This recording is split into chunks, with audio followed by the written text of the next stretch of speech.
If you enjoy getting creative with cocktails or mocktails at home this time of year, let's talk about a Kentucky proud brand built on flavor and craftsmanship. Bluegrass Bitters features thoughtfully curated flavors like 5-spice orange and black walnut with infused cherry coming later this year. Joining me to demonstrate how to make the perfect mocktail is Bluegrass Bitters founder Sean. Thanks for being here. Well, thank you for having me. I am so happy to be here and so happy to be celebrating and sharing our Bluegrass pick-me-up. This is our lean into dry January. Of course, Bluegrass Bitters was really built around the idea of creating great bourbon cocktails, right, for our state of Kentucky. Right. But for dry January, we're going to skip the bourbon. We're just going to make a mocktail. There we go. Nice and simple for the Bluegrass pick-me-up. I'm going to walk you through this. Great. Now, this is going to make 2 drinks we'll share. Great. Okay, 4 ounces of cranberry juice, nice and simple. We're going to use unsweet cranberry juice, and that makes a difference, right? Oh, you got to add those bitters in there. Hello, that's where the flavor comes from. Hello, exactly. And we're also going to add a little bit of this is just regular simple syrup, right? So this is about 1.5 ounces of simple syrup. So we're going to put those in there. Your point about the bitters, spot on. We're going to use, this is our Bluegrass Bitters. This is our 5-spice orange bitters. This leads with the natural orange citrus, also backed with the good complex spice components. In this case, we've got green cardamom like your chai tea, caraway seed like your rye bread. You wouldn't normally think of blending those two, but I promise you they work super, super well together. And that's perfect for like the fall, cozy winter season. It does, it absolutely is, and it's going to really brighten up this cranberry juice, which can, no offense, just kind of be kind of simple on its own, right? So add that, add a little bit of ice. Let's see here, we'll put this top on. Play with me, top, don't be goofy. All right, we're going to shake this thing up.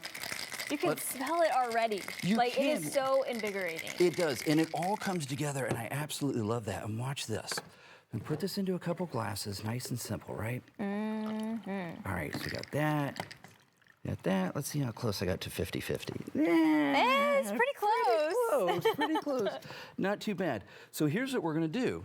Now, our friends at Ale 8. Love them. We love Ale 8 with our bitters because they've got some really good citrus notes. And bitters, a lot of what they'll do, people think they just make your drink bitter, but what they're designed to do is play with the top notes in any sort of beverage. So in this case, we do a nice Ale 8 topper. Nice. Ale 8. And then what we do, to finish it up, you go a little bit of lime, and watch this. We're going to garnish it. Beautiful. Nice, beautiful cocktail cherries. Try that. Love that. Cheers to that. Cheers to that. So good. Right? It's fresh, it's light, it's lively. And the orange bitters really bitter. Exactly. And that's the whole thing. A lot of people think that bitters are literally by their name going to be bitter, but what they're designed to do is they're designed to accentuate the natural flavor elements that are already in your drink. So in this case, it plays with the ginger ale, it plays with the cranberries, and it really brightens it up. So it's sort of a cool thing, but that's the Bluegrass pick-me-up, and we love it. It's a great way to start a Tuesday. Right? Absolutely. Particularly a Tuesday where it's like 10 degrees outside. Right?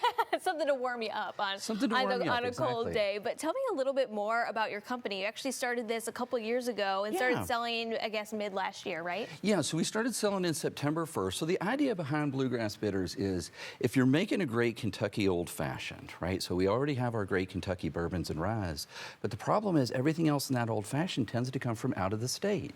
Well, that doesn't make any good darn sense, No, right? it doesn't. So my wife Kathy, she and I started the company Bluegrass Bitters to say, you know what, you should be able to make a great old fashioned and everything in the glass comes from the great state of Kentucky. I'm a 4th generation Kentuckian. I'm a proud Kentucky Colonel, so it's really about leaning into that Kentucky heritage. So in this case, we've got 5-spice orange, as you mentioned before, the black walnut. We've got the 5-spice orange and the atomizer, which is a great way. Watch this. Yeah. This is going to be so fun. Watch that. I want to spray it on you. Now just lift the aromatics. Isn't it amazing? It really pulls out the aromatics behind the citrus, right? So good. And it's a wonderful way to finish a cocktail, particularly an old-fashioned, right? So in this particular way, you can have a great Kentucky bourbon or rye, build out that old-fashioned, and every single thing in the glass comes from Kentucky. And that's something that we're really proud of. And that's one of the reasons that we wanted to create Bluegrass Bitters, and we're just really excited to be here. So. And you have some new flavors along the way, too, later this year. We have some new flavors coming out. We've got our infused cherry. We're doing some final tweaking. We do a lot of R&D on all of our flavors. So once we create a great flavor, we do a lot of work with the flavor scientists, because that's sort of, I'm not a mixologist, I'm just sort of a flavor geek, quite frankly, right? So we work with, once we get the flavors exactly the way we want them, Then we start working with the flavor scientists and say, okay, here's the deal. Make it like this, but we need to be able to scale it. We need to be able to work with these FDA food facilities. And we want the flavor profile to be super, super flat, super stable across the time period. Most bitters, they just sort of fall off after about 30, maybe 60, 90 days. Ours are super stable, and it takes a lot of work to get there. So the infused cherry is going through that process right now. And then we've got some other ones that are kind of cool, things like chocolate. Ooh. We've got some aromatics. We've got some other cool stuff that are a little bit farther down the pipeline.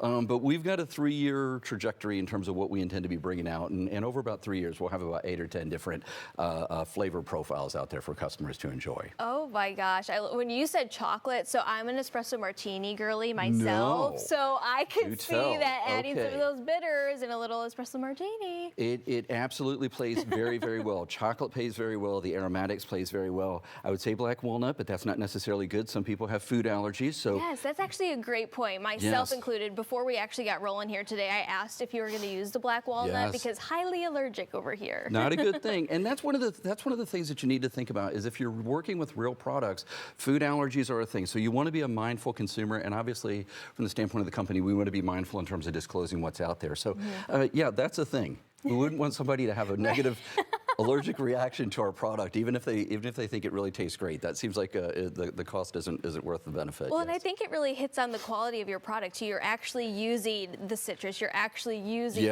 walnuts in there too. Absolutely. No, you absolutely nailed it. And that's one of the reasons that the flavors taste the way they do is when you taste the 5-spice orange, you can taste the spice profile. You can taste the caraway. You can taste the cardamom. And certainly you can taste the citrus. They're real. They're lively. It plays super well with the product. Again, whether it's cranberry juice, whether it's an ale 8, of course, whether it's a great Kentucky bourbon, all of those things. It's designed to go in and accentuate real ingredients for real flavor. It's the only way to do it. Absolutely. And Derby season's right around the corner, so I could see these being played very well during that time of year. So if people are interested in getting their hands on their very own set of all of these, where can they find them? Well, you can find them online at our website, shop.bluegrassbitters.net, or just bluegrassbitters.net. Go to our shop site. Or if you're looking locally and you just want to go pick them up, you can go to Art Eatables on Main Street. Interestingly enough, not the Black Walnut, because they're a nut-free shop. Okay. But you can go to Art Eatables. You can go to, there's a place in Bugel that is a bar and tasting room. It's called Off the Rails. There is Bardstown Bourbon Company on Main Street. They have a great cocktail that features our product. All over the place, quite honestly. We're out there. The list grows every single day, but those are a few that you can get them locally. Oh, sounds great. Well, thank you again so much for coming in today. This is the perfect pick-me-up on a Tuesday. Perfect Bluegrass pick-me-up. There you go. Excellent. So again, if you are interested in learning more and getting your very own set of these bitters, just go over to bluegrassbitters.net.